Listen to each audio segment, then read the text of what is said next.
சஞ்சு சாம்சனோட ட்ரேடை நம்ம சிஎஸ்கே இப்போ மிஸ் பண்ண போகிறாங்க. இதன் காரணமாக ஒரு புதிய வீரரை எடுத்துகிட்டு வர்றதுக்கான ப்ராசஸை நம்ம சிஎஸ்கே இப்போ வந்து ஸ்டார்ட் பண்ணியிருக்காங்க. யார் அந்த புதிய வீரர், என்ன காரணமாக அவரை எடுத்துகிட்டு வர போகிறாங்க, சஞ்சுவோட ட்ரேடு கேன்சல் ஆகிறதுக்கான காரணம் என்ன, இதுக்கான வாய்ப்புகள் எவ்வளோ இருக்குது, இதை பற்றின ஒரு ஃபுல் டீட்டெயிலை பற்றியும் நம்ம ஜேஎஸ்கே டீம் நெக்ஸ்ட் மேட்சுக்கான ப்ராசஸை வந்து ஸ்டார்ட் பண்ணியிருக்காங்க. சில முக்கியமான வீரர்களை இப்போ வந்து ஒப்பந்தம் பண்ணியிருக்காங்க. யார் அந்த வீரர்கள், நம்ம ஜேஎஸ்கே டீமோட நெக்ஸ்ட் கேப்டனாக யார் செயல்பட போகிறாங்க, இப்போதைக்கு எத்தனை வீரர்கள் எடுத்துகிட்டு வந்திருக்காங்க, எவ்வளோ பர்ஸ் அமௌண்ட் வந்து இருக்குது அப்படிங்கிறதையும் இந்த வீடியோவில் பார்த்துடலாம். அதுக்கு முன்னாடி சேனலுக்கு புதுசாக இருந்தீங்கன்னா சப்ஸ்கிரைப் பண்ணிக்காங்க. இந்த வீடியோக்கு ஒரு லைக் கொடுக்கலன்னா லைக்கை கொடுத்துருங்க. ஃபஸ்ட்டு நம்ம ஜேஎஸ்கே பற்றினா ஃபுல் அப்டேட்டாக பார்த்துடலாம். நம்ம ஜேஎஸ்கே முக்கியமான வீரர்களை வந்து ரிலீஸ் பண்ணியிருந்தாங்க. நெக்ஸ்ட் யாரெல்லாம் எடுத்துகிட்டு வருவாங்க அப்படிங்கிற ஒரு பெரிய எதிர்பார்ப்பு வந்து போயிட்டு இருந்து, அதை பற்றின எக்கச்சக்கமான அப்டேட்டை நம்ம ஜேஎஸ்கே டீமே வந்து கொடுத்துட்டு இருந்தாங்க. இன்னும் கொஞ்ச நாளில் வந்து முக்கியமான அப்டேட் வரும் அப்படின்னு எதிர்பார்த்துட்டு இருந்த நேரத்தில் நம்ம ஜேஎஸ்கே யாரெல்லாம் வந்து ஒப்பந்தம் பண்ணியிருக்காங்க அப்படிங்கிற ஒரு கன்ஃபார்மான அப்டேட்டை நம்ம ஜேஎஸ்கே டீமே வந்து விட்டுருக்காங்க. முதல் வீரராக பார்த்தீங்கன்னா நம்ம ஃபாப்பை வந்து ஒப்பந்தம் பண்ணியிருக்காங்க. மறுபடியும் அவர் தான் வந்து கேப்டனாக செயல்பட போகிறாரு.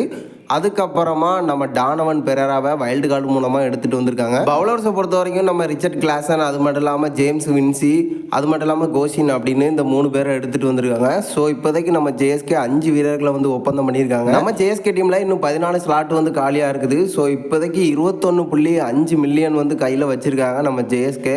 ஸோ ஆக்ஷனில் வந்து இன்னும் முக்கியமான வீரர்களை வந்து எதிர்பார்க்கலாம். இப்போதைக்கு நம்ம ஜேஎஸ்கே 5 வீரர்களை எடுத்துகிட்டு வந்து ஒரு தரமான சம்பவத்தை பண்ணியிருக்காங்க. அடுத்து நம்ம சஞ்சுவோட ட்ரேடை பார்த்தலாம். நம்ம சஞ்சுவோட ட்ரேடை பற்றின எக்கச்சக்கமான அப்டேட் வந்து போயிட்டு இருந்து கன்ஃபார்மாக நம்ம சிஎஸ்கே வந்து எடுத்துகிட்டு வந்துருவாங்க அப்படின்னு தான் எல்லாருமே வந்து எதிர்பார்த்துட்டு இருந்தோம். இப்போ அதில் ஒரு மிகப்பெரிய சிக்கல், அந்த சிக்கல் என்ன அப்படின்னு பார்த்தீங்கன்னா, நம்ம ஆர்ஆர் டீம் ஒரு மிகப்பெரிய ரிக்வஸ்ட்டை சிஎஸ்கே கிட்ட வந்து வச்சுருக்காங்க. அதாவது ருத்துவை வந்து கேட்டிருக்காங்க.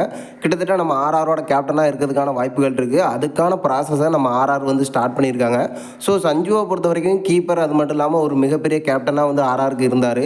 அதே போல் சஞ்சுவோட இடத்துல நம்ம ருத்து எடுத்துகிட்டு போயிட்டு கேப்டன் பண்ண வைக்கிறதுக்கான ப்ராசஸை நம்ம ஆர்ஆர் வந்து ஸ்டார்ட் பண்ணியிருக்காங்க. ஸோ இந்த ரிக்வஸ்ட்டில் நம்ம சிஎஸ்கேக்கு எந்த ஒரு சம்மந்தமும் இல்லை. அதாவது இந்த ரிக்வஸ்ட்டை வந்து ஆர்ஆர் வச்சுருந்தாலும் சிஎஸ்கே ருத்துவை வந்து கொடுக்குற மாதிரி இல்லை. ஸோ இதன் காரணமாக இப்போ ஒரு மிகப்பெரிய கேன்சல் வந்து நடக்கிறதுக்கான வாய்ப்புகள் இருக்குது.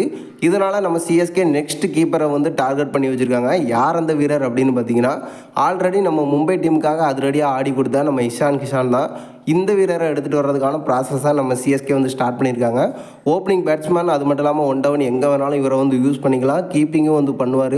தலைக்கப்புறமா ஒரு முக்கியமான விக்கெட் கீப்பர் வந்து தேவைப்படுறாரு. அந்த இடத்துல இவரை எடுத்துகிட்டு வர்றதுக்கான ப்ராசஸாக நம்ம சிஎஸ்கே வந்து ஸ்டார்ட் பண்ணியிருக்காங்க. நம்ம சஞ்சோட ட்ரேடாக இருக்கட்டும், கேன்சலாக இருக்கட்டும், ரெண்டுமே நடக்கிறதுக்கான வாய்ப்புகள் 50-50 தான் வந்து இருக்குது. ஸோ இப்போதைக்கு எதையுமே வந்து சொல்ல முடியாது. பட் இருந்தாலும் நம்ம சிஎஸ்கே நெக்ஸ்ட் வீரருக்கான ப்ராசஸை வந்து ஸ்டார்ட் பண்ணியிருக்காங்க அப்படிங்கிறது ஒரு லேட்டஸ்டான அப்டேட். நீங்கள் என்ன நினைக்கிறீங்க? நம்ம சஞ்சோட ட்ரேட் கேன்சல் ஆகிறதுக்கான வாய்ப்புகள் எவ்வளோ இருக்குது? ஒருவேளை ஆனால் அந்த இடத்துல இஷான் கிஷானை எடுத்துகிட்டு வந்தால் சிஎஸ்கேக்கு என்னென்ன பண்ண முடியும் அப்படிங்கிறத மறக்காமல் நம்மளோட கமெண்ட் பாக்ஸில் தெரிவிச்சிருங்க.